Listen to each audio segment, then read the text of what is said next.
Poetry is a form of expression which I feel would not be best conveyed if I don't allow myself to be vulnerable, simply because the emotions that I express is what people perceive, and through that we get to connect emotionally, and then they get a better understanding of the thought behind my writing. So I really don't mind the shame and the stigma which comes with that, and the writing process for me is simply cathartic.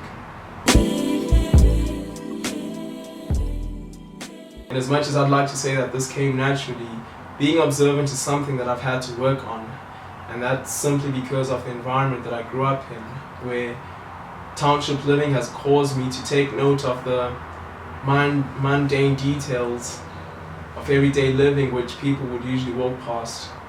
That has also allowed me to spend time and gravitate towards people who I have absolutely no idea where they're from or the kind of background that they have. However, I'd be expressing love to these people, and that comes from the sense of community that we have in the township, where it's not out of the ordinary, it's not an anomaly for me to be able to relate with someone even though I do not know them. And so that's always helped me in my writing.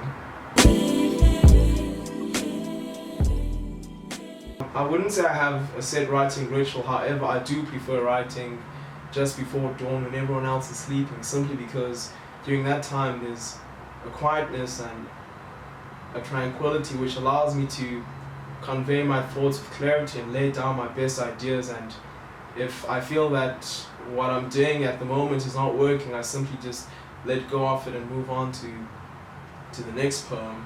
I also prefer writing with music playing in the background, simply because that helps me to see what the thoughts that I'm penning in the form of visuals, and I feel that helps the listener and the viewer to better engage with the poetry, so that they too see it the way that I see it.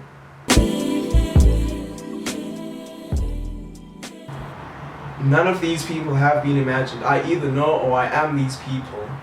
The experiences that I face and the accounts of the people around me spark the poems that I write. For instance, in my parents' lives, having heard of the things that they went through during the struggle and the political era, that influences a whole lot of my work. And not only that, but a whole lot of other stories around me.